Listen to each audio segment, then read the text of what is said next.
from business administration. Well, we don't have universal health care, yet we still spend 15% of our GDP to not cover. But leaders, particularly when they are trying to lead a country, or a state, or a city, or an institution,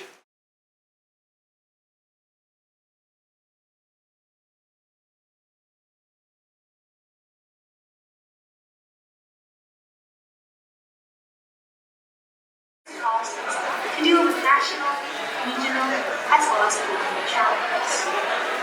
This administration, this program aims to create capable human resources to understand tax policies and administration.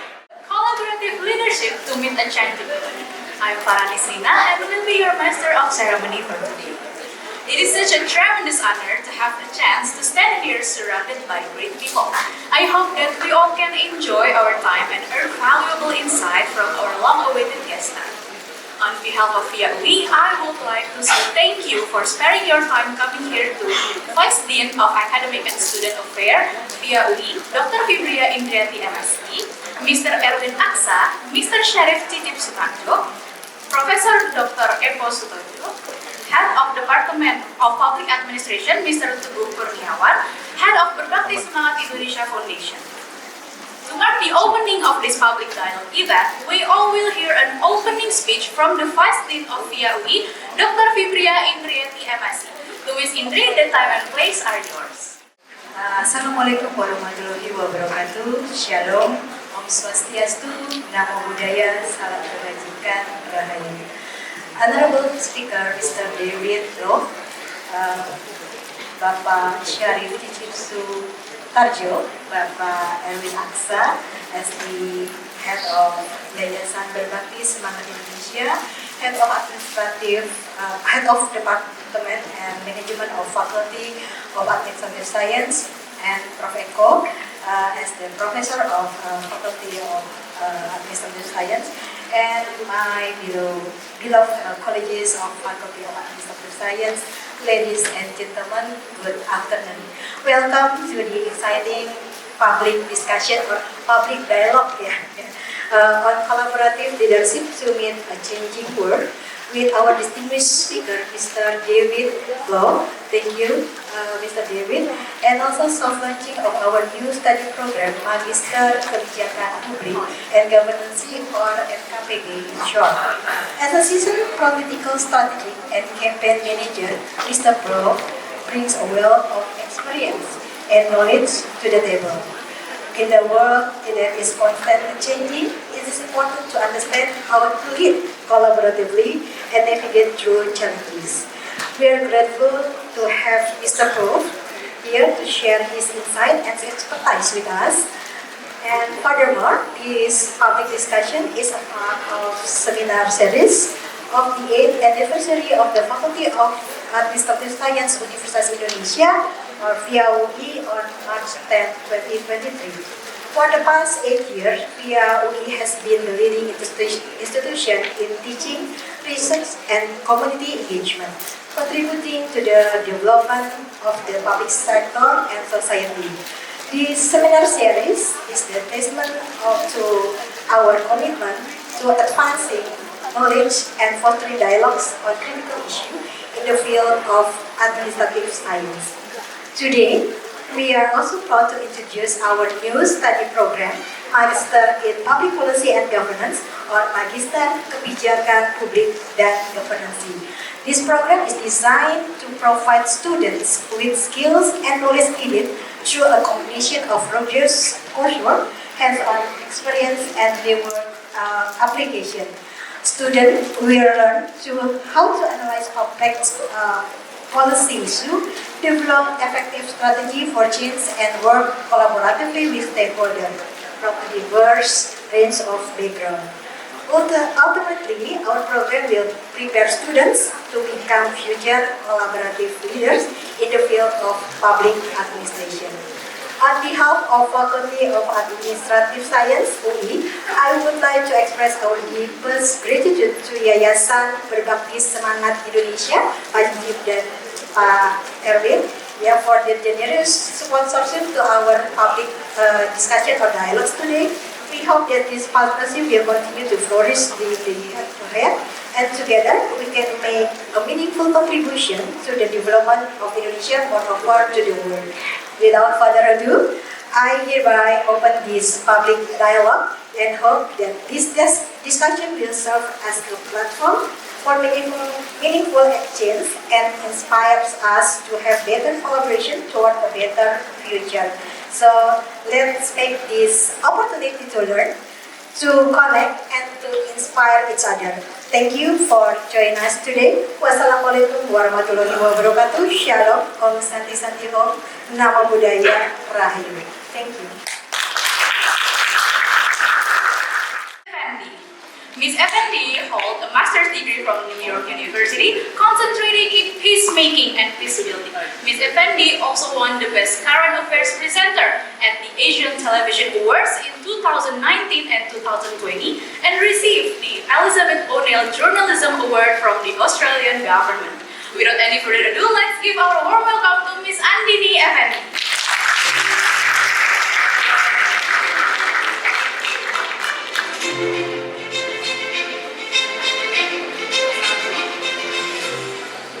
Assalamualaikum warahmatullahi wabarakatuh. Selamat sore semuanya teman-teman.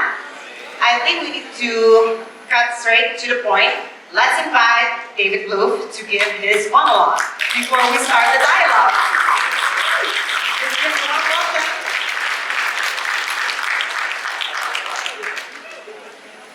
Thank you. Can you hear me? Yes. Thank you for hosting me here at the university. And congratulations for your announcement of your public policy and governance. There we go. Okay, is that okay? Yes. Yeah. So I'm going to speak pretty briefly, and then Dini and I will have a brief discussion, and we're most excited to hear from you, your ideas, your questions, your criticisms. But when I think about leadership, the first thing I think about is people your age and even younger. You're the people that should define what kind of leaders we need, okay? Because for far too long in too many places in the world, it's been people who've been thinking about their past and the leaders we should have, as opposed to people about you who are going to chart and build the future. And so that's where I'd start. The world has changed dramatically over the last generation or two. You do not have to wait your turn, nor should you. The world needs you. Listen, there's so much progress that we've made as a worldwide community. Health, technology, education, but we've got a lot of challenges. And it's hard to argue that the people who've been in charge have universally done a tremendous job. We have left your generation with many challenges. Income inequality, climate crisis, any number of issues. So that's where I start. When you think about leaders, do not think about somebody 70 years old that you may vote for or not. Think about yourselves. Think about what role you can play. Or think about the kind of people who will look at public policy issues and decisions based on where the world is going to be, not where it is or where it's been. It's so important. And obviously, I'm speaking to people who believe that because you're engaged in study to better your communities, better your country, better the planet. But that is a gift and a skill for people to make decisions based on where the world, none of us know for sure, but where the world using data is likely to be in 10 or 15 or 20 years. Let's see. I think a couple other principles on leadership would be, secondly, people who believe in data, who believe in facts. Listen, emotion's important. Sometimes we make progress on issues because something terrible happens in the world and we want to respond to it to make sure it doesn't happen again. But for the most part, we need to make decisions, even if they're infused with humanity and feeling and passion and good intentions, based on data. Okay? I am a political progressive, a term we use in the United States. I believe in government. I believe in investing in people. But I also believe that a progressive should be the first person to say, if a program is not working well because the data says it's not, to say we should stop investing in that program. It shouldn't be simply a fight of pro-government or anti-government. We need to be open to the facts. We also need to have people, and this is true for civil society. Most of what I'm going to talk today, leadership, of course, is business leaders, faith leaders, academic leaders. But I'm centering this mainly around civil society leaders and governmental leaders. We need people who also understand how people are living their lives from a technological standpoint, so that applications and user interfaces are as solid in government or in academia as they are in the private sector. Because the easiest way to build trust in government is for somebody to interact with government. Could be local, could be provincial, could be state, and they had a good experience. It was quick, it was easy to understand, it was painless. Leaders have to understand it's not just about the policy, it's how is it going to be implemented? What's the ecosystem around it? What's the user design? What's the user experience? And I think my experience in policy and politics too often has been, there's like a paper, and it's really smart, and there might even be data, and that's good. But there's not enough thought to, like, no company releases a product without thinking about what's the implementation, how are we going to measure it, what's the user experience, how are we going to iterate it. And all too often, I think on the public policy side, we don't bring that same care to new leaders who understand that these just aren't debates in halls. You're going to have to bring this to the marketplace, so to speak, to the people and how they interact with it. I believe that it's really important for leaders to inspire hope. I believe that the challenges this world faces are pretty profound. It can kind of bum you out. But we're up to them. If we work collaboratively, if we're willing to not insist that we're always right and the other side's always wrong, if we're willing to listen to facts, but you've got to give people confidence that there is hope to overcome a problem or to seize an opportunity. And so this is where leadership is, and of course, some leaders only deal with data. They're data leaders. Some leaders come up with policy. But leaders, particularly when they are trying to lead a country or a state or a city or an institution, they have to blend it all together. So you've got to inspire people that we can tackle a challenge, and here's how we're going to tackle the challenge, and here's why it's important, and who's going to benefit. Because I think, your country is probably a little more hopeful than mine is right now. Our politics are really poisonous. It's hard some days to believe we're going to make progress on anything. We can't agree on facts, we can't agree on truth. But even in that toxic stew, you have to have leaders that say, despite all that, whether it's on climate change, or income inequality, or women's health care, or infant mortality, we can pick the issue, that we can now. We also have leaders who will deal with the cynicism, because hopeful people today often get criticized for being naive, for not being strong enough, but without hope, what is there? That is what has defined the human journey. As challenging as it's been, as frustrating as it can be, as often as we make progress, then we have setbacks. But generally, it's all been built, yes, on good ideas and good policy, but it's built on that foundation of hope. Barack Obama had a phrase, yes, we can. And it wasn't just about winning an election. It was about doing hard things together in a collaborative way. And I think that's so very important.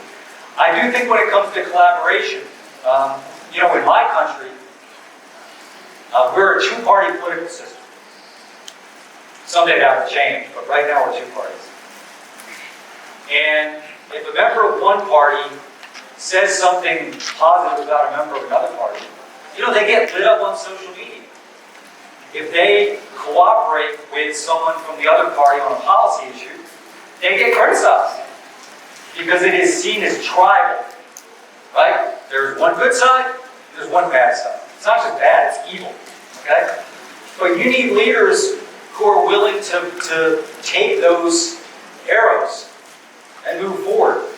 What I think we need across every country in the world, I mean, democratic countries for sure, is we need people who decide they're going to go into public service. That could be in a staff position, it could be in a think tank, it could be they run for office themselves, and don't see it as a career or a lifelong decision. They're simply there to do the most good they can for the most people for just a period of time. We have too many people who stay in public life for too long. By the way, I'm not saying they're all corrupt, they're not. I'm not saying they're not smart, they are. Most favorably, you say they lose their edge a little bit. But also, particularly if they're elected, they tend to want to stay there. I'm not sure why, by the way. They're not particularly great existences these days. But we need people who basically will work with the other side, whether that be a political party. I think it's really important we've lost the art of, I may disagree with you about everything, but this one thing. And I will work with you on this one thing, even though I couldn't disagree with you more on everything else. That is a lost art. To find that piece of common ground, there's a term that we use in the United States called strange bedfellows, where people say, I can't believe you're working with that person on that issue. You disagree with them on everything else. You know, so in the US, we have a big problem of mass incarceration. We send way too many people to prison, and they stay there for way too long, and it disproportionately affects minorities. I spent a lot of time now working on that issue, and some of the people I work with are people that were my mortal enemy in politics. I wanted to decapitate them politically, okay? But we agree on this, so we're going to find a way to move forward. And so I think it's really important for leaders not to be stuck, to be very almost athletic about who they can work with to solve a problem. And that's going to be different people depending on the issues. But that's the only way you get collaboration. The other part of good leadership, I think this is true all around the world. The most well-meaning people may get something really important done. It could be a piece of legislation. It could be a new regulation. It could be a policy change that is going to help a lot of people. And they work really hard to get that done. They do good storytelling and narrative around that. They almost build like a campaign around it. And then they forget to continue the story. You have to report back to the public about why the important thing you did is working. And by the way, if it's not working in some places, to be honest about that, we tend not to narrate the important victories from a public policy standpoint after they're done. We just move on to the next thing. And you've got to spend some time reporting back to people, hopefully to say this is why it's working. And to do that, yes, on data, but also tell the human stories of people who are benefiting from that new idea or that change in policy. The other thing from a leadership standpoint, and I think here in Indonesia, this is less controversial, okay? In the United States, we have about 40% of our population does not believe in climate change. It's incredibly challenging. And, all you have to do is, in any week, like, The Economist, okay, the magazine, it seems like every week there's 2 more stories about 2 different countries that are sliding further and further into autocracies. In fact, at this very moment, for the first time I think since before World War II, there are more pure autocracies in this world than there are pure democracies. So this is not isolated. There's a movement. I don't want to say it's coordinated in one place, but it is people, largely, the wealthiest people in our society, the people who have power, who do not want to freely give it up. Or they want to basically change elections so voters still ostensibly have a choice, but it's harder to change. So I think that is something from a leadership standpoint, we are not going to like the world we live in.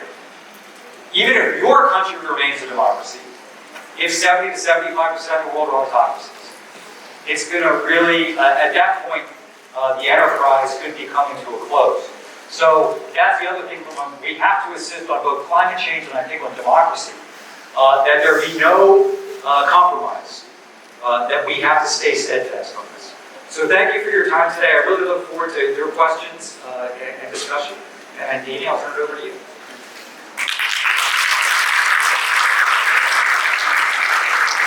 Thank you so much, David. Saya undang buat teman-teman, Bapak Ibu sekalian, ketika kita berdiskusi, saya tahu ada alokasi waktu khusus sebenarnya for Q&A, but since you know it's siesta time, it's 2 p.m., so people either just finish their class or they finish their lunch, and I'm pretty sure this is the time where they just want to rest and not listening to information not related to that. But I promise you, this discussion not only will be insightful, but can be a bit juicy. It depends on your question about data. But as a strategist, since we have like maybe future political strategists in the house, so what will be more important? Is it intuition or is it data? What are the percentage of that? Well, I think in government, meaning when you're working in a ministry or you're working in a local government, it's mostly data. That's what you're doing. I think when you're talking about elections and politics, it's got to be a blend. So data in politics has gotten incredibly sophisticated. Like in the United States, you know a lot about every voter. But you have to blend that with a sense of what is an emerging issue? How can I reach people emotionally? How can I show leadership? I mean, in most countries, by the way, legislative elections are a little bit different.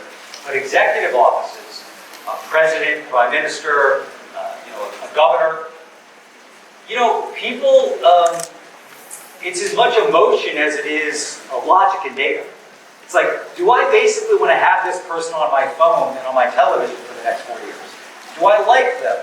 Do I trust them? Do I think they understand how I'm living my life, right? So I think it's got to be a blend. It's the art and science. And then, of course, politics, in elections, there's not that much political talent in the world. A lot of mediocrity, but you see it when you know it, right? And that's one thing I think we need more of is, I think in most democracies now. In the States, and we don't have that party like that party, like the one party in Indonesia. We are developed from the conservative way to progressive way, and that's good, I think. But I want to ask about for Mr. David. You were campaign manager of Presiden Obama in the first election, right? And Pertanyaannya? yeah, how to ensure people of the states to vote Obama? Because I remember that 2008, there is financial crisis in the United States. So how President Obama can ensure people of the United States to vote them with the flag to his plan to survive United States for financial crisis? Very well. That's it. Thank you, Hari. Well, it's a great question. So, and American elections are way too long, right? I think systems where the elections were like a month or two are much better. But our election was 2 years, and so in those 2 years, which seemed like 200 years, the most important issue at the very beginning was the Iraq War. Remained important, but then the financial crisis happened. And so when Obama started running in the beginning of 2007, the economy was pretty strong. There was starting to be some cracks in the housing market. But it started out with voters saying they're very unhappy about the Iraq War, but they were pretty happy about the economy. By the end of the campaign, people were as panicked about the economy as people have been in our country since the 1930s, since the Great Depression. So, the challenge for Obama was he was this young, relatively inexperienced candidate. And voters had to make a decision about who would handle this enormous crisis. And we were running against someone named Senator John McCain, very popular, he'd been around for a long time. But, so we weren't going to win that question on number of years in government, or age, or number of bills introduced. It was about the image you gave about how you would handle crisis. And during that, let's say, month, and listen, people pay attention to presidential elections in most countries. You know, America's no different. Everybody's watching. Particularly that year. Everyone's panicked. They're losing jobs, they're losing their house, the stock market's going down. It's like, which of these two candidates can I trust? And it was, some of it was policy, what were you going to do? But a lot of it was your demeanor. Did you seem confident? Did you seem like you would make good decisions? And Obama won that. You know, we had 3 presidential debates during that. And most of those debates were about, how are you going to handle a financial crisis? And Obama, the young, black candidate, came across as more steady than the older, white, experienced candidate. And so a lot of voters, by the way, a lot of voters who, you know, they struggled with his race, but they thought, listen, this is a big situation, and I kind of trust him. It was also the newness, because people were like, hey, we need something big, different, because things aren't working here. You know, we have the Iraq War, we have a financial crisis, things are a mess. So that campaign in the last 60 days for us really was 90% about the financial crisis. And of course, the reason he won re-election in 2012, even though the economy was still weak, was it was beginning to recover. And voters gave him credit for doing tough things to help the economy, even though they were deeply unpopular at the time. So one example, I would say the industry in America that is most romanticized is the American car industry, automotive industry. And it came this close to disappearing. So the government had to provide a lot of assistance to them. Even though it was the American automotive industry, this was the beginning of 2009, 15% of Americans supported that. That's it. Now, 3 years later, about 80% did, because it worked out. So there is a lesson there for politicians that sometimes you do the right thing and you don't get rewarded for it. You should still do the right thing. But you can't make decisions based on a short-term pulse. And I love that story because he was rewarded electorally 3 years later for doing something most of the country opposed. And, you know, that was, and you know, our election in 2024, you have one beginning of 24, we have one later in 24. You know, it looks like we're going to have a pretty tough economy. So the economy, again, listen, the economy is always the biggest issue in almost every election. But particularly when you're in a recession or that kind of situation, it drives politics. So it was a fascinating thing to go through, though, because if you had told us at the beginning of the campaign, by the end of the campaign, you both would have won, and you will be entering the presidency with a historical financial crisis, we wouldn't have believed anybody, right? But that's, you know, that's the way it unfolds. Right, but also I'll just like to follow up on that because I remember the young voters' participation during that period.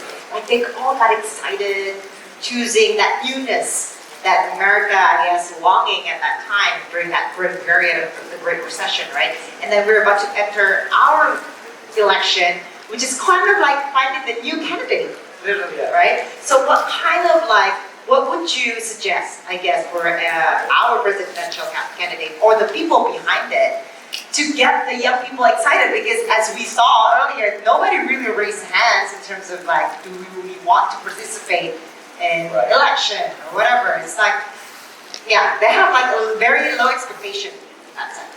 Well, I'd say the first thing is they have to listen to young voters. What do you care about? What are you concerned about? What are you hopeful about? And not assume some clever TikTok is going to somehow turn you into excited people, right? And if you want the support of young voters, you have to put it at the core of your strategy. You've got to listen, you've got to invest, you've got to hire a lot of young people, and you've got to inspire people. So I think what's interesting, you have high voter turnout in Indonesia, higher than we have in the US. But there's two questions with young people generally. A, are they going to vote? In your country, more young people are going to vote election to election than in my country. In my country, we can have very big changes. election, with young people under 25. Then the second question is, are they going to get involved? And that is what campaigns need to aspire for, is not just to get the vote of you, that's great, better than not, your involvement, right? So people get inspired. And then the winning candidate hires a lot of you to come work in their administration. You know, that's what we did. You know, the Obama administration was filled with these young, idealistic, bright people. And it was such a pleasure to go to work next to them every day. I was younger back then, maybe not young, younger. But it was great to see. So that's the question. I think in a lot of times in politics, because old people make up more of the electorate. Although here in Indonesia, I think over half the electorate is under 35. You know, in America, it's nowhere near that. So important voting bloc. But I think still a lot of candidates will think about like the 55-year-old, you know, small business owner, and that's important. But you really got to think about the aspirations of young people. The other thing I say about young voters, if young voters get excited and get involved, it gets their parents excited, their aunts and uncles excited, their grandparents excited. So many of the people who voted for Barack Obama, including a lot of people who would say, I can't believe I'm voting for Barack Hussein Obama. They did it because their kids got them to do it. Like, my kid's really excited, and I'm going to give this a try. So I think sometimes politicians and candidates don't understand that echo effect that can happen. Because, you know, I have kids now, not quite their age, a little younger, but anytime they get excited about anything, you know, outside of their own headspace, I get super excited, right? And you want to learn more about it. So I think that's an important, you know, dynamic. So without realizing it, you guys are actually influencers in your own town. All of you Or are. impactors. Okay. Hi, thank you so much for your brief explanation and thank you for the opportunity. Hello everyone, my name is Indra Puyani. I'm from Public Administration in Indonesia. What do you think is the most critical factor enabling collaborative leadership to meet a changing world? Thank you. We're talking Indonesian aspect. Yes. Well, I think, so first of all, any leader has to understand that people are living their lives right today. So they need help and assistance today. But as I mentioned, good leaders think about where the world's going. So in less than 30 years, Indonesia is going to be one of the most powerful economies in the world. The population's growing. By the way, a lot of the so-called economic powers in the world today, their population is declining. Okay? Your population is booming. You've got a thriving tech sector. You still are a democracy. Make sure that continues, by the way. So I think it really is important to any country now to say, how do I lift more people economically? So people can get out of poverty. So people who are lower income can become middle income. Education is a big part of that. Job training is a big part of that. I think a big part of any leader now is to understand which jobs cannot be replaced by AI or automation and invest in those jobs, right? Because the world is going to change many times over the next 10 or 20 years. A lot of the jobs today that are booming may disappear in certain industries or be threatened. So what are the industries, the sectors, the economies that are going to be resilient? And tourism is always going to be resilient, but you have to have a lot more than that. So I just think that you've got to have an eye in Indonesia, my humble opinion, to obviously the state of affairs today. Because again, somebody's only 21 once, they're only going to school once, they're only getting their first job once, so you want to make sure that's as good as possible. But with an eye toward what needs to get built. So that Indonesia, I mean, if you think of around the world, which of the countries, you know, I mean, you guys will be leading them. I hope you lead soon. But, you know, you'll have families leading in 2050. What are the countries that have the potential to rewrite the history of the world? You know, it's here, it's Nigeria, it's certainly India. And so it's exciting to be in Indonesia, I think, right now. I think you also have to figure out, certainly, from a leadership standpoint, what are the different challenges and scenarios around climate change, right? Like, what are the worst case scenarios? What are the best case scenarios? Are there anything we can do to get more to the best case scenario? I think a lot of times in government, people don't do enough of that. They just like, here's the thing we're going to do. It's like, well, let's plan. You know, any good business has like best case, worst case, crisis case, medium case, and you operationalize all of that. And I think that's important for governmental leaders. But I think this is a special time for Indonesia just because you have so many strengths and assets that are properly capitalized in a thoughtful way could really make it an exciting century. Speaking of Indonesia, you mentioned a bit about the, we're going to have either the open or closed proportional election system. And perhaps since like there are new voters here, I guess they're not aware of how important it is for them as a voter if we do have either open or closed proportional system. So maybe you can also share what is actually good in this base case scenario, looking at our current situation and the opportunities that we have. It's a great question. So my understanding is here in Indonesia, there used to be a closed system, which means you basically had to vote for a party and all the candidates in that party. So you didn't vote for individuals. Now you can vote for individuals. And it's not a democracy if you don't give people full choice, right? Particularly, I think young people, they don't necessarily want to vote for candidates of just one party. It's like, okay, I like what this person says on this issue in this party. I like this person. So this is a big thing. My understanding your Supreme Court is looking at this question. But in my humble opinion, I'm not a voter here, this would be a huge backtrack for democracy. If you remove the ability for people to pick people, if people just pick parties, in our country, not nationally, but in many of our states, wasn't too long ago that we had closed systems too. You voted straight ticket. And that's one of the ways you get a lack of collaboration. Because people aren't even open to the possibility of choosing an individual in a party they might not always agree with. And so this is a big question here. My sincere hope is it gets decided properly. Because if you go to a closed system, to me that is a huge, huge setback. Because think about it, how depressing would it be if you couldn't vote for the candidate you most liked? Or because you want to diversify perhaps. Some of you may vote for one party, a lot of you probably don't. Ada yang ngikutin nggak di sini soal isu proporsional terbuka dan tertutup? Ya. Ini buat teman-teman yang baru akan memilih nanti, lebih baik memilih kandidat atau memilih langsung partai politiknya? Kandidat. They choose to vote for the candidate. Yes. Okay, so that's the discussion. Ada yang ingin bertanya lagi? Saya lihat tadi ada yang, oke, saya pilih yang di tengah sini, masnya, maju ke depan aja, saya kasih mic-nya. Namanya siapa dan dari mana? Namanya siapa? Ilmu dari? Okay, so Ilmu is from Political Science, University of Indonesia. Get straight with the question. I'm sorry because the contact is quite long. Just directly to the question. Good afternoon, Mr. Plouffe. It's such an honor to be here today. My name is Ilmu. I'm a final year political science student. We will be holding our presidential elections on next year's Valentine's Day.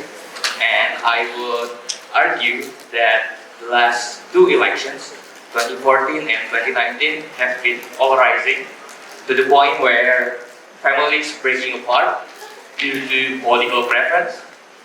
But the funny thing is, in Indonesia, the candidates who were running for president in 2019 is now currently in the cabinet.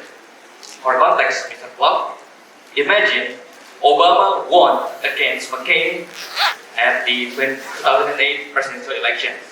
But during Obama's administration, McCain is the Secretary of Defense. Imagine, that's so funny. With that said, I'm curious about your take on the role of leaders to educate people that politics, especially election, is not a zero-sum game. What would you suggest to aspiring political strategists who may work with candidates next year to prep, let's say, quote-unquote, healthy campaigns? Thank you. Well, I mean, it's super challenging. I think, so, your system, most systems, our system's somewhat unique. Two parties, not parliamentary, you have to build coalitions, and that tends to bring people who just fought against each other into government.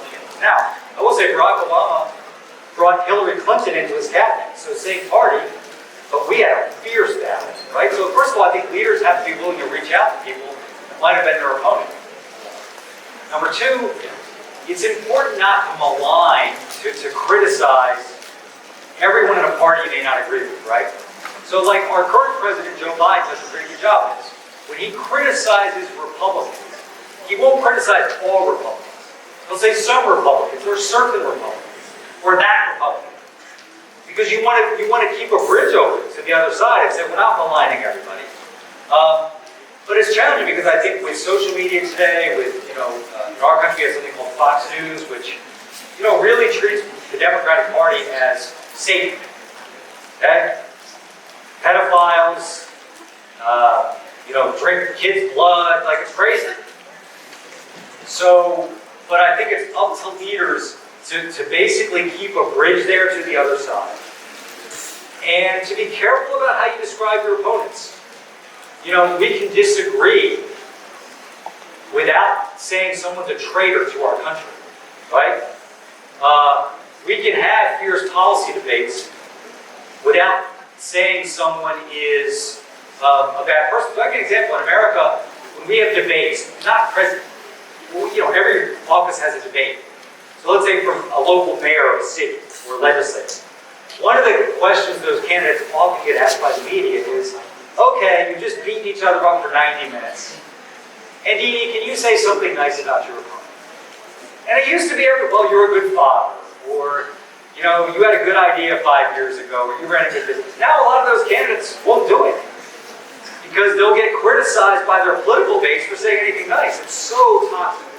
I think that's probably unique to America. I hope it doesn't come here.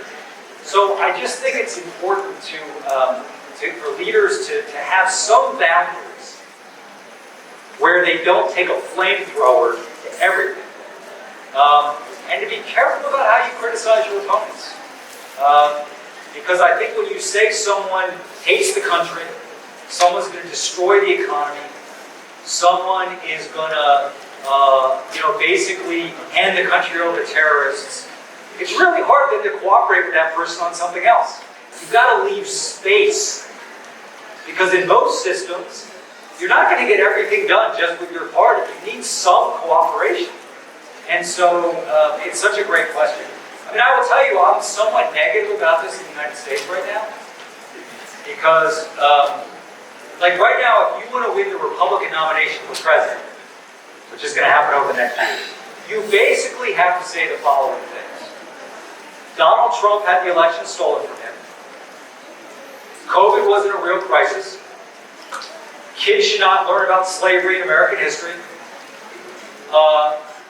We basically should target trans kids and even gays and lesbians now. Women, we now have outlawed abortion in half of our country. I know that's controversial in some parts of the world. In our country, it's illegal for a long time. So, because that's what it's required. Okay? What's so toxic about this is a lot of the people who peddle this hate don't believe it. So, Fox News is such a powerful part of American politics. It's a megaphone. And there's a court case about the 2020 election and Fox's role in attacking the credibility of it. And what just came out this week in legal discovery are all the text messages and all the emails from the executives and talent on Fox News. Basically, they didn't believe any of what Trump said. But they said we had to talk about it because that's what his voters believe. Right? So I have more confidence here in Indonesia and many countries, quite frankly, than I do in America, where it's almost a business to divide. It is a business to hate. It is a business to lie about your political opposition. So don't do that here. You've got to retain some ability to work with people that you disagree with a lot. Now, I would say in America, at the local level, it's not that bad. At the local level, you still have more ability to be honest and cooperate and not hate as much. But it's pretty nasty right now. And I think that's true in places in Western Europe as well. So speaking of Fox News, we also had that experience 2014 in Indonesia where mainstream media become partisan media. So question is, how do you see the role of mainstream media in election? And also the role of social media is also getting wild in social media, right? So is it still relevant, and how can we make use of it better as voters? Well, first, I think the role of journalism and independent journalists has never been more important in the history of the world. And a lot of journalists are putting themselves in danger, not just going to war zones. You have journalists who are attacked, even killed. Who certainly are stalked, threatened online, just because they're reporting facts that certain people don't agree with. So we should treasure journalism and journalists. I think we all have a role to play on social media, though, to share with our networks facts and truth. I mean, I'm sure I'm not alone. I have members of my family who regularly will post something or send something that's just completely crazy. And I'm not saying something I disagree with, just completely crazy. Okay? COVID causes heart problems. So you have to say, I will take time to find something, hopefully from a source they trust, and say, listen, will you just read this? It's hard. We all have a job to kind of be arbiters of truth and to share that in our own way. So that's an extra burden on our time. We have to do it. Because otherwise, the peddlers of hatred and mistruth win. But most people get their information not directly from news sources today. Of course, they get it through social media. Some of that is legitimate journalistic outlets. A lot of people pretend to be journalistic outlets. People don't really make a distinction between the New York Times and the Epoch Times. There's something called the Epoch Times in the United States, which is a massively, massively powerful platform. You've probably never heard of it. That's an engine on Facebook, and it's how so many people get their information. And it's completely fabricated information. It's so powerful. So you got to fight back.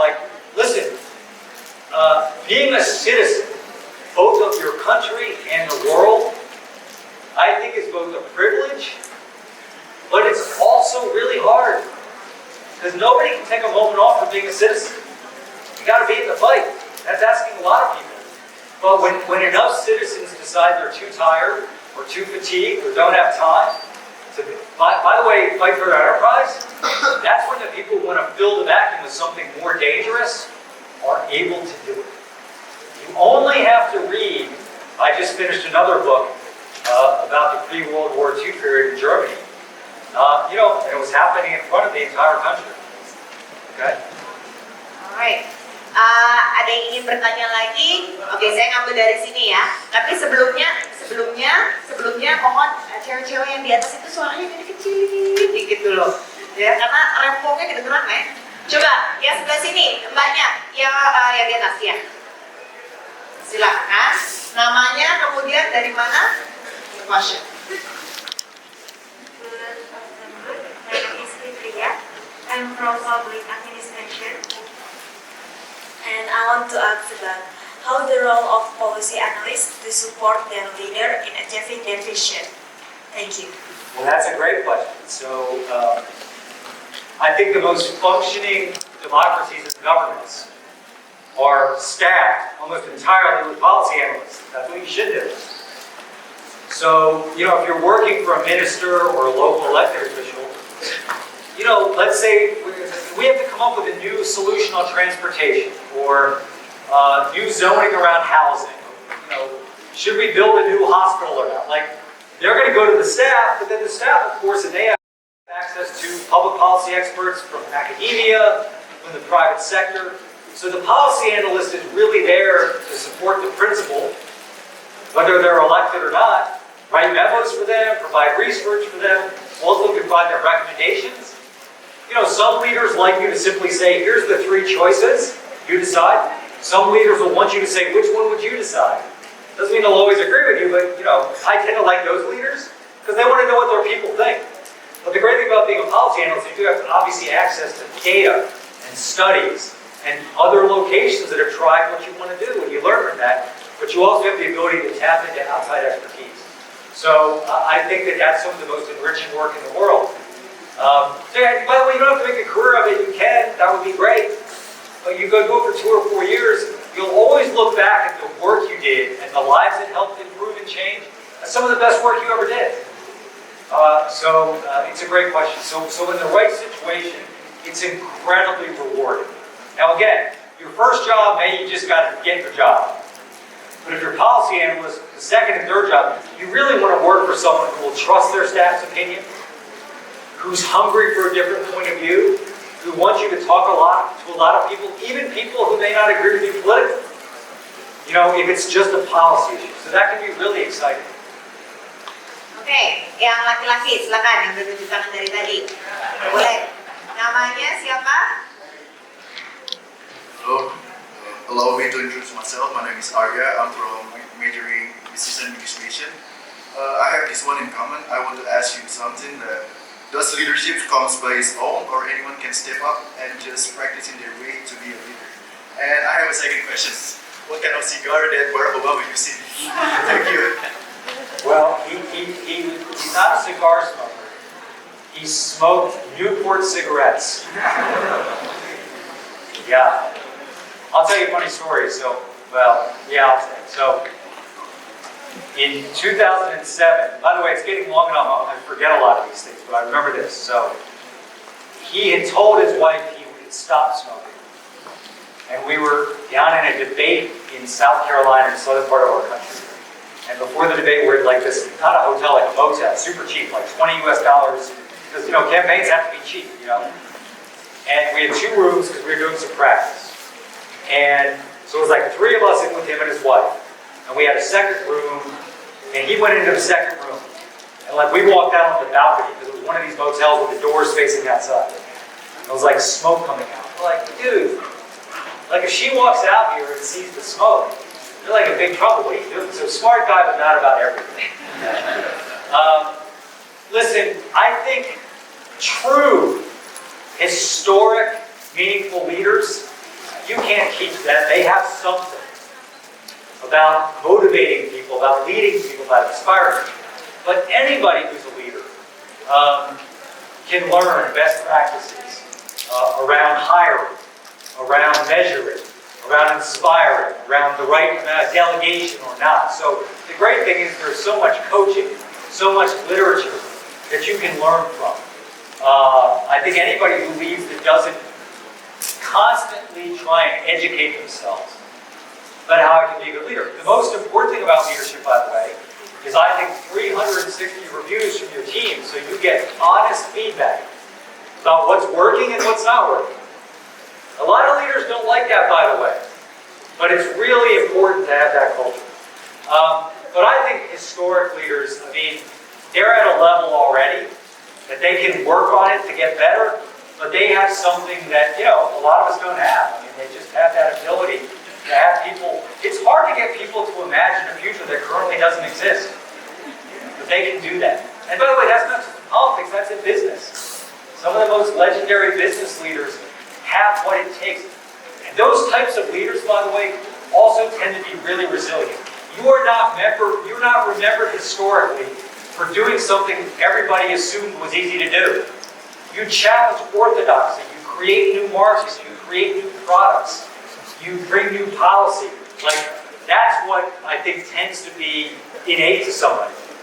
But then they need to grow. Now, what I have seen, because I do most of my work in the private sector now, and I've done that for the last 10 years, some of the best entrepreneurs, there's few people on the planet that could have imagined that product or service, much less built it.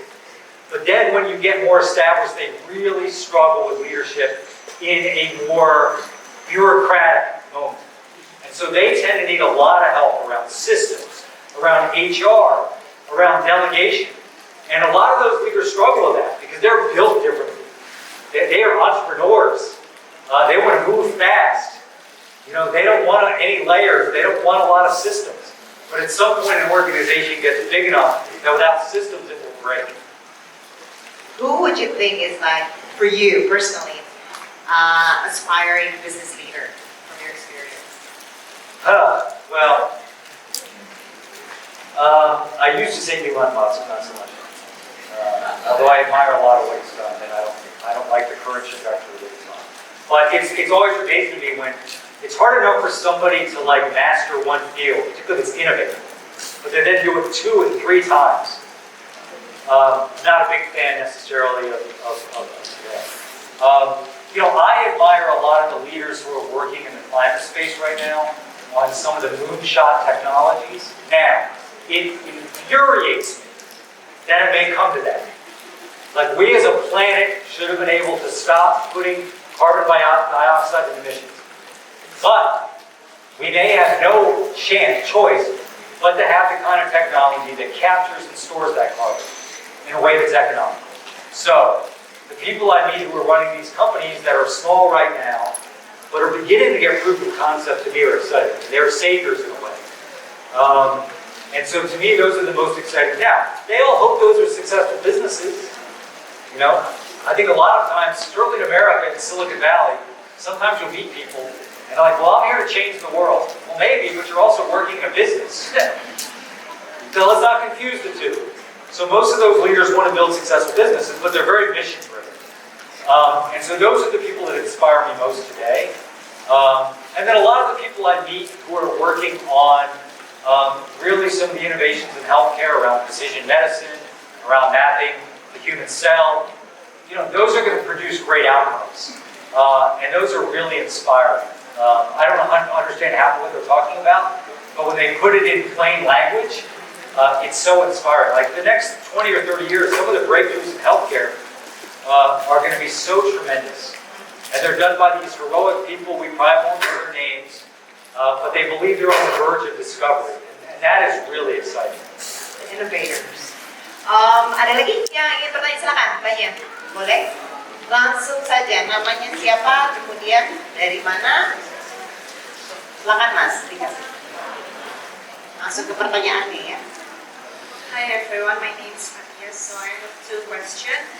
The first one is that pandemic become a critical moment either for private and also public sectors.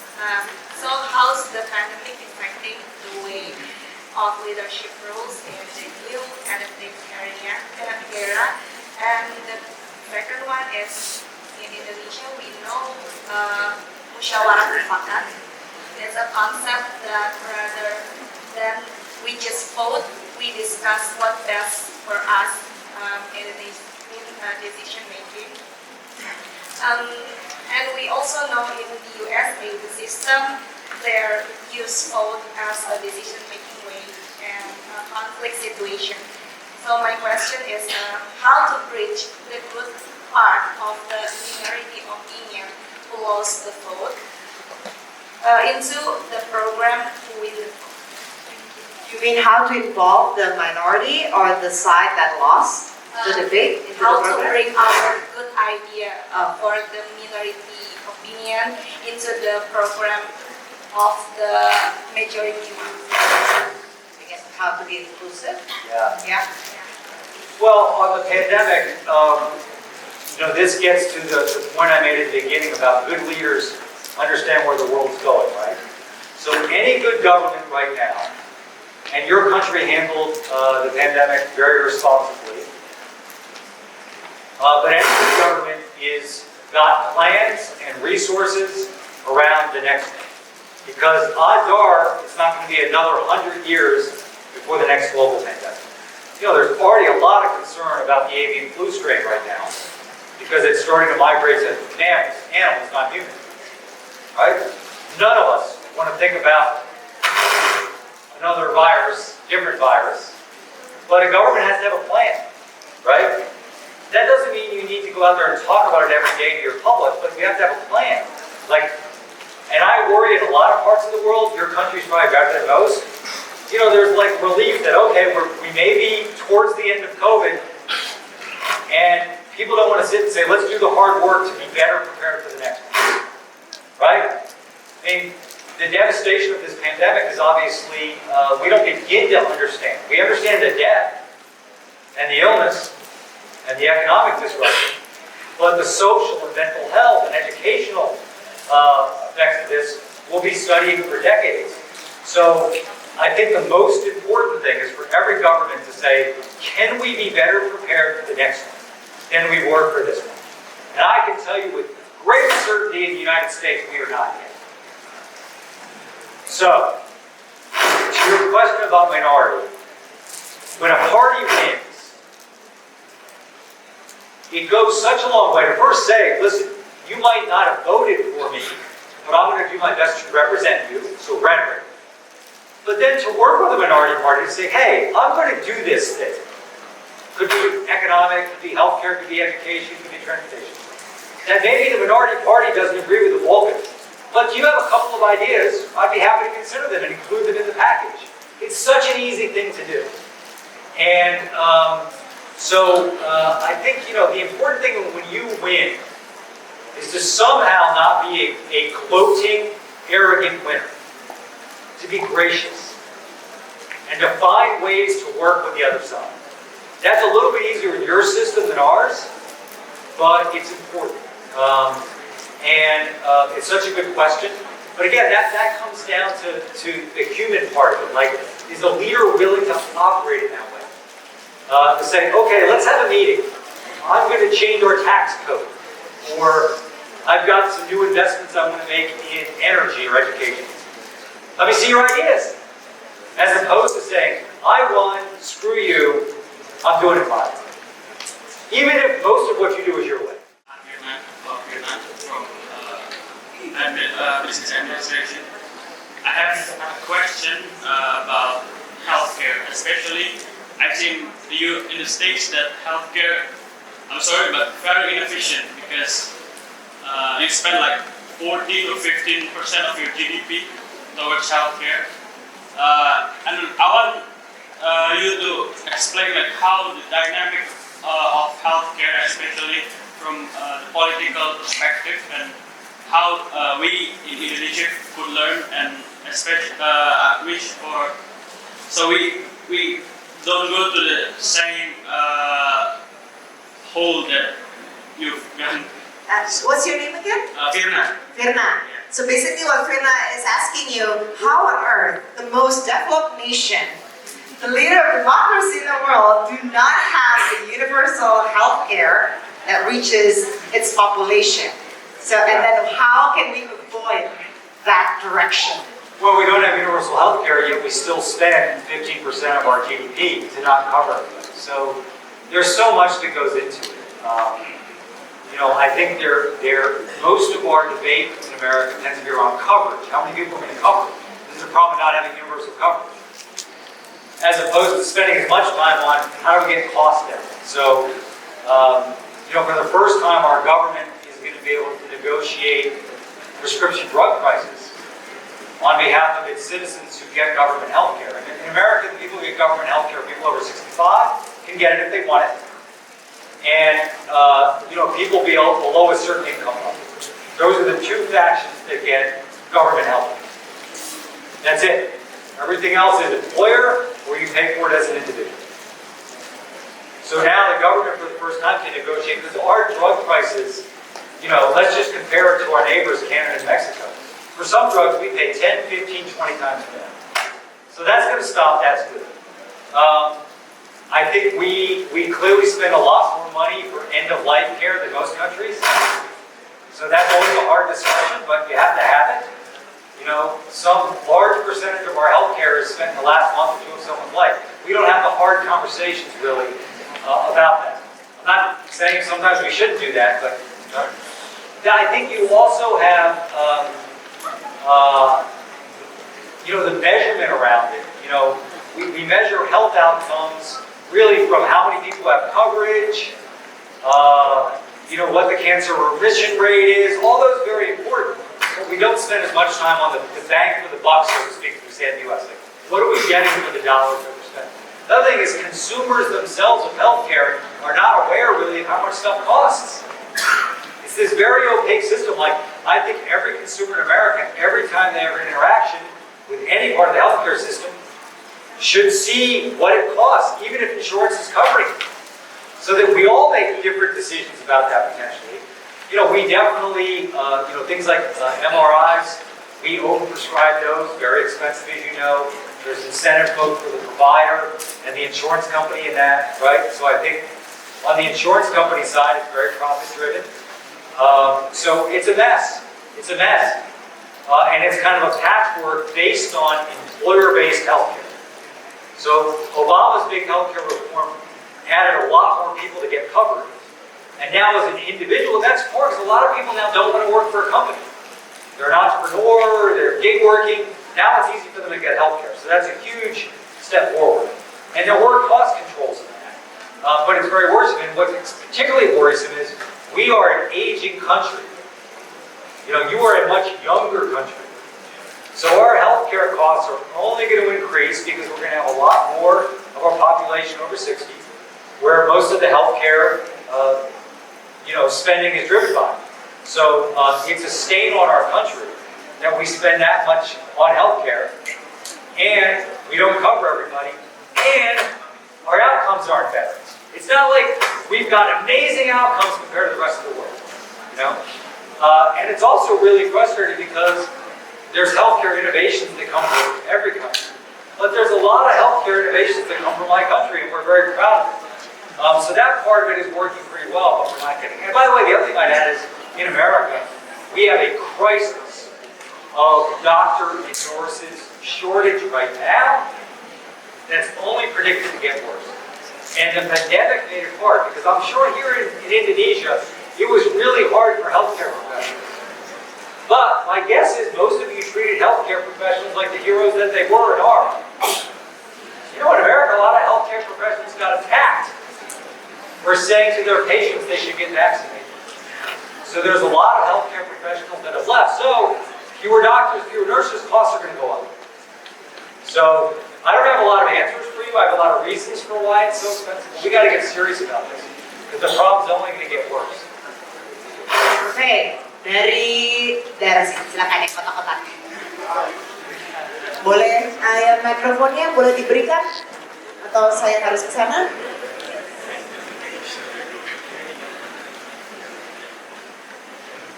Di atas Mbak, silakan.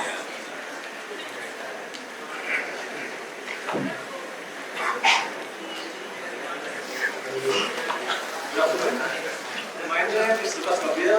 I'm currently studying business administration. So earlier you mentioned about data and how leaders should bring hope. But in this day we see a lot of hopeless leaders that boasting a big slogan, but sometimes with questionable data. But yet people see hope in the kind of hopeless leader. I mean, in the US, Obama and Trump have a very different campaign. So why the American public switch their preference to a more focused rhetoric that Trump bring? What went wrong with the US? Why the switch is so drastically from Obama to Trump? Maybe there is something that we can learn from the US experience in Obama and Trump presidency. The famous Obama-Trump voter. And there was a larger number of them than people thought. And so I would describe it as this. Obama and Trump, very different. Very different. But voters thought that in those elections, they were the two candidates that most understood the struggles of working people. Obama, because of his background. Trump, because he's seen as like the fighter for the working class. Now, I don't know how you say bullshit in Indonesian, but Omong kosong. okay, that's what it was. But people saw him but they did see him as an outsider too. Both Obama and Trump were political outsiders. They came from outside of the system. And so, even though they had different policies, different styles, right now in America, like in most countries, the economic inequality is very stark between a worker and the wealthy, between the boss and the worker. And so they are looking for outsiders who will really change the system because people are dissatisfied. And Trump was seen as a celebrity. His name was on buildings. He had TV shows. People was like, well, this guy's got to be smart, and he's interesting, and he doesn't use political language. So Obama is an orator, meaning he can reach really high places with his speeches. But they tended to be plain language. Like, he spoke like most people spoke. A lot of politicians don't. Trump did too, in different ways.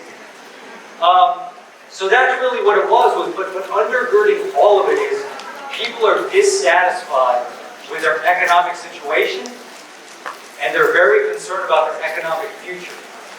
So that's why elections in America are so volatile now, and will continue to be. You know, eventually I think we'll have multiple parties, but right now it's Republican, Democrat. And people say, hey, it ain't working. So I think that's the reason. But, you know, Joe Biden, who beat Trump, you know, is not the most exciting candidate. But enough people chose him because they wanted kind of a return to normalcy, I think, you know. Less of the hatred, less of the attack. But, you know, populism is always powerful in politics. There's positive populism, and I think there's populism that pits people against each other. In a country, against countries, very nationalistic. I don't think that is a smart thing to do, but it can work. So, but there were, you know, probably in our country, 5 to 6% of the people who voted for Barack Obama and Donald Trump. And that doesn't sound like a lot, but when there's not that many swing voters, undecided voters, it's a lot. I know there's some people that are now saying, okay, Obama, Trump, Biden. Some of those voters then voted for Biden. And it could be in the next election they vote for a Republican that's not Trump. So you could see voters, you know, really moving around a lot. It's not most voters. This is the thing that remember about politics in most countries. Most people tend to vote for the same type of candidate, the same party. So some people will say, well, if most people now are going to vote, why are like campaigns so important? Well, because the people who decide those campaigns, a close election, are the marketplace that matters. So that's where you're focusing your time and attention. And so, yeah, a lot of people voted for both of those candidates. And you know you know, in America, we are unique in this respect. I mean, there's other countries. You can come from nowhere and succeed. That's still, with all the challenges of our country, that is a healthy thing. By the way, in business and politics, you don't have to come from, you don't have to be a member of a party for a long time to succeed. You don't have to be a member of a family. You don't have to be well known. You don't have to have any money.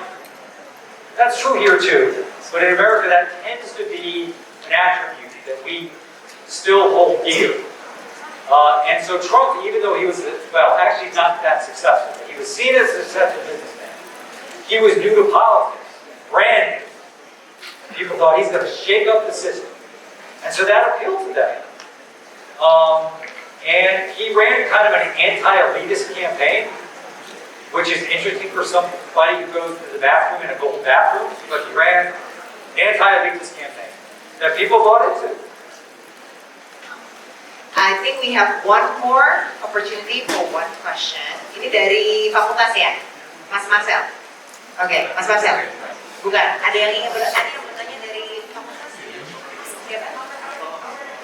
Ada yang Mas Uli, siapa dari Fakultas yang namanya Pak Marcel? Pak Marcel, Ibu Marcel. Pak Marcel. Bapak. Dari fakultas sampai dari ini? Bapak dengan Pak Marcel?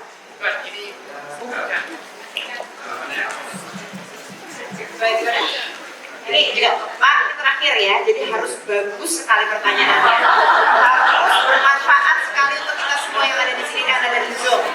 Beban loh. Iya, silakan. Has to be a good question. My name is Chan. I'm a member of the faculty.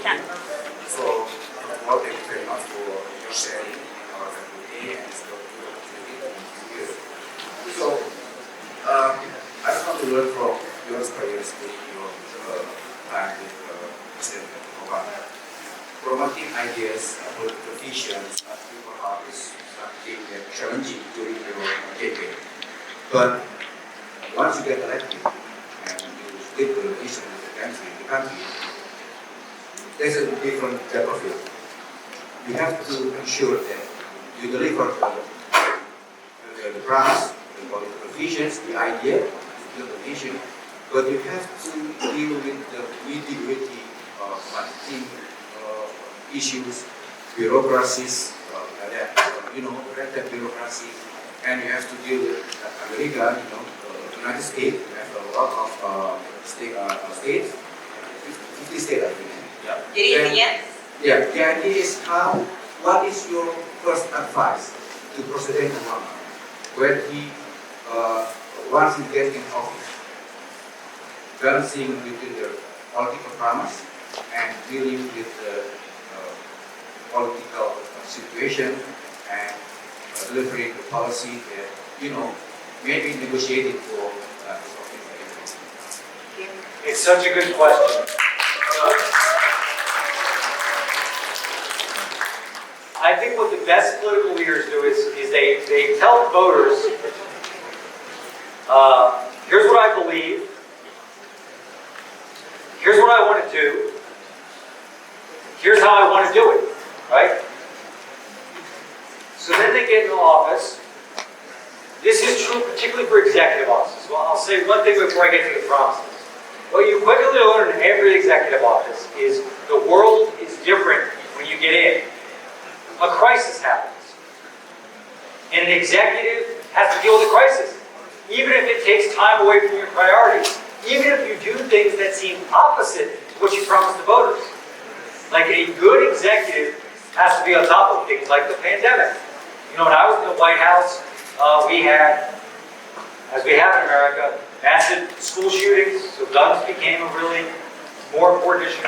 We had the Arab Spring, we had the earthquake in Japan, and the tsunami, which became a big issue for us. We had, still the aftermath of the financial crisis. So many things happening that weren't really in your control. We had a Euro fiscal crisis.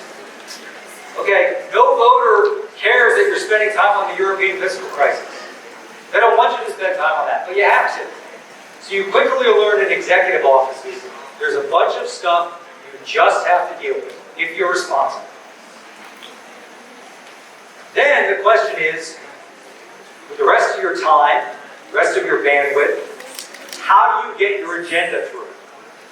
So you have to then prioritize. Because you probably say, here were my 6 big promises. You get in office, and you say, actually, we probably can only get 3. So A, you got to prioritize. You don't explain by voters why the other 3 you can't do right now. Why is that? You don't have the votes. Fiscally, it's not possible. Whatever. But you got to be honest about that. What people don't like is, wait. You spent all campaign talking about this, and now you're going to talk about it anymore.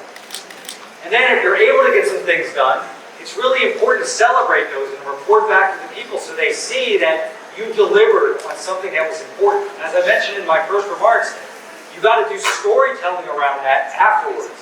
Otherwise, I can't tell how many times in politics I have done research, polling or focus groups of voters, and you ask them about something your candidate actually did, and they don't know you did it. It's a problem. So you got to make sure they know you did it, and then you got to let them know repeatedly, voters, how you did it. But that's a really important question. It's prioritization, ruthless, because listen, you campaign in poetry and you govern in prose. And I do not think a campaign should be limited solely by the things you're sure you can pass in legislation. Because you have to capture people's imagination. It's the kind of country and society you want to build.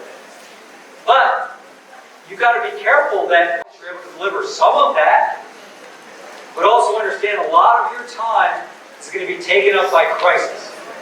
Right? It just is. And by the way, good leaders realize that could mean they're not going to get reelected. But, by the way, this is my biggest issue with Trump. I'm a Democrat, he's a Republican, it's not that.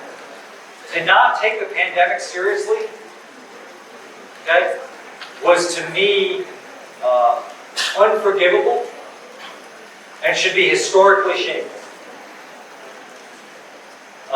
To downplay it, to not take it seriously. So that is what leaders understand quickly, is you can't hide from problems not of your making. Stuff just comes to your door, and you gotta let it in. Even if it's hard, even if it hurts you politically, even if it chews up. Listen, like Obama, when he first ran, remember, it was we're gonna end the Iraq War, we're gonna give health care to everybody, we're gonna start a green energy revolution, we're gonna change the tax code.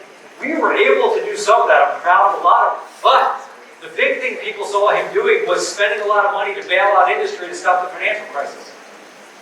That is not the screenplay we would have written. It was just the pile left on our door. And you just have to understand that. And a lot of leaders struggle with that. Because they don't want to deal with the stuff that is ugly. And it may hurt them politically. But the other thing you will learn about leaders, executive leaders, anything that's easy would have been settled somewhere else in government, up the chain. If it comes to your desk, it's hard. It probably involves two bad choices. I've been in very few meetings where it's like super challenging, super hard. And it's like, oh, here's the answer that everybody's going to love. That doesn't exist usually. You know, the old expression, you choose your poison. Is it hemlock or is it arsenic? That tends to be what you're faced with. And by the way, one way leaders deal with that, I think in challenging, news media, business, you got to have some humor around it. Not like in how you're dealing with a decision, but a good culture has that like gallows humor, the ability to be like, oh, here's another crisis, our lucky day, that sort of thing. So you don't get like in a victim mentality, because generally, yeah, you've got to make a tough decision or a tough call, but people are suffering out there. They're the real people who are the victims, right? So it's such a great question, but no leader is able to execute their entire promised agenda. They just aren't. And so you got to think carefully about what ones you can get done. And a good leader, back to the question about compromise and collaboration. We had this, I don't know, many of you probably don't know this name, but one of our presidents a long time ago, 40 years ago or so, his name was Ronald Reagan. He was a famous actor, a conservative. But his standpoint was, I would rather get 80% of what I want than insist on 100% never get it. And I will tell you that's kind of a lost art. I would argue you should be comfortable with 60%, but he was comfortable with 80%. But a lot of leaders will say, hey, I committed to this, and if it's not 100% of what I want, I'm not going to do it. And to me, that's so foolish, but that is a pretty profound, we've seen a lot of that in the United Kingdom. We certainly see that in the United States. We saw some of that with some of the governments in Australia through the years. So that is an insidious thing. Like I always say, take the victory. Voters don't care that it wasn't 100% of what you promised. If it's mostly what you promised, they're just going to be pretty excited that you delivered on something and hoping they get some benefit from it. They don't care if it was 80% or 70% or the design was a little bit different or the implementation was a little bit different. Like those are just details. They're important details. But from a leadership standpoint, you should just be happy you delivered on a core promise, even if it's a little bit different than how you envisioned it, right? Very well. So I would like to close this session with a fireside question. It's a rapid fire, okay? Yes. So you can mention a word or a sentence. Wow. If I mention this word or a sentence, okay? We begin. U.S. election 2024. Ugly. Democracy in general. Threatened. Donald Trump.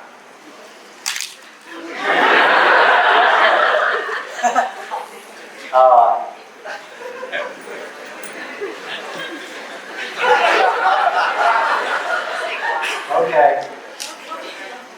Dangerous, dumb, evil. I would say a fourth word that begins with D that I hope, but I won't say it. Very well. Most difficult political experience you ever experienced? So many campaigns. See, I'm already violated. Obama 2012 because I was in the White House. We were governing, but also running for re-election.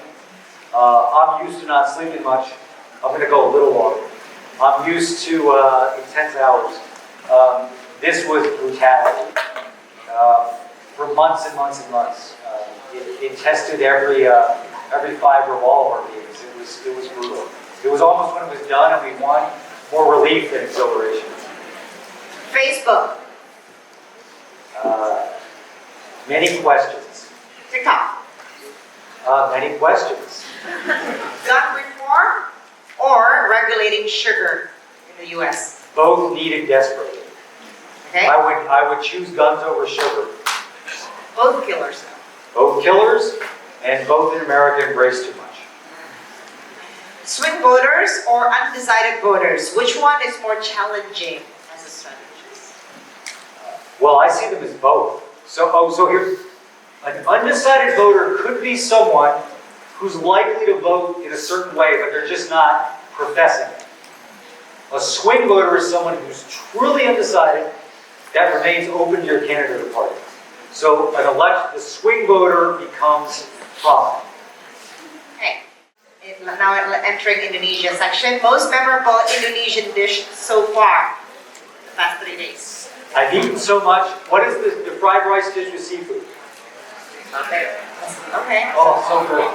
Okay. Indonesia. Lovely. Young voters. We need you. Ladies and gentlemen.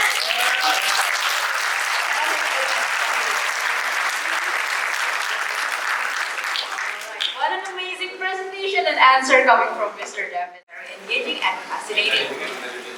Sadly, time flies fast, people say, and so it marks the cue to the end of this event. But before we end this public dialogue session, we have certificate, placard, and souvenir.